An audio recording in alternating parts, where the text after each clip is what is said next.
Hi, my name is Greg Shelton, and I'll be talking to you about the ethics of Michael Vick and the NFL. On July 17th, 2009, Michael Vick was indicted for his connection to an illegal dogfighting ring that was being held and operated in his hometown in Virginia. This action is obviously completely unacceptable and unethical in today's society. Vick pleaded guilty to this charge on December 10th, 2007, where he was sentenced to 23 months in Leavenworth, Kansas Federal Penitentiary. Vick has not always been the most well-behaved professional athlete.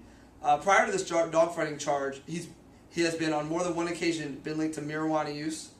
Having this negative legal history attached to him has left him in an even deeper hole with the law when it came to the dogfighting charge. Most of his legal issues were covered up by his athletic ability on the football field.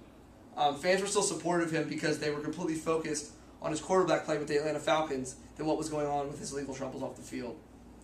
And even though he was getting into this off-field trouble, he was never really punished for anything. In 2009, another charge was put on him. A water bottle was taken from him at a local airport that contained marijuana residue. Also, in late 2009, Vick was caught showing his middle finger to opposing fans when leaving one of their a field. For both of these incidents, Vick was barely given a slap on the wrist and ultimately left unpunished for any of these incidents.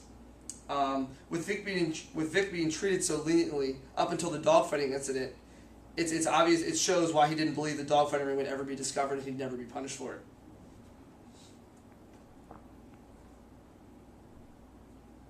When Vick was charged with the dogfighting crime and put in prison, he brought shame on his name, his family, his teammates, and millions of football fans around the country. During his 2-year prison term, he lost over $100 million in income, large sponsorship, and large endorsement deals, and even filed for bankruptcy.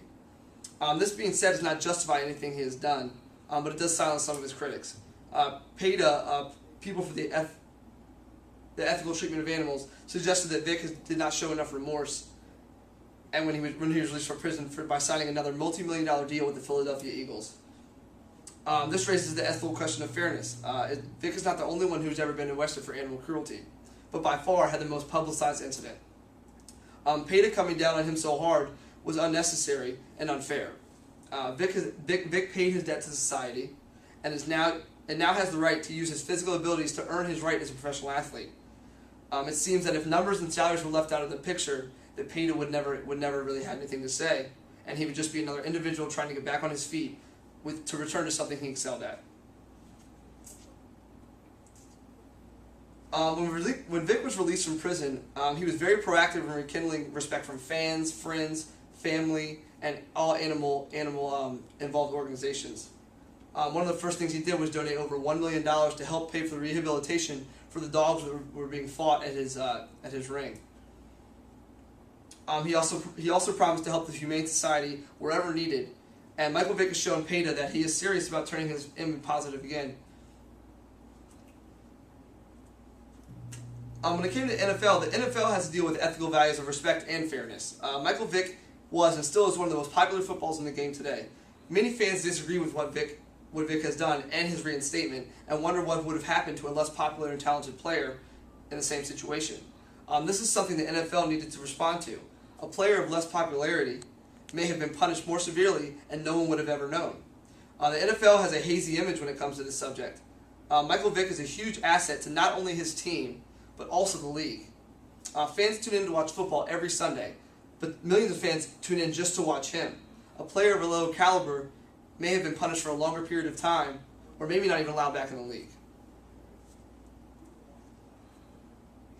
The ethical issues on this topic are endless. With the media, various activist groups, and the public, the amount of opinions and stories circulate are endless. This leaves some clueless about what to think about how to judge some certain situations as this one. How the specific situation seems to have taken place was that Michael Vick committed a completely wrong and unethical crime of cruelty against animals. He is now serving as a model citizen, staying out of trouble, and helping nonprofit organizations prove that this mistake he made was his last, and he is now a better ethical acting individual. Thank you.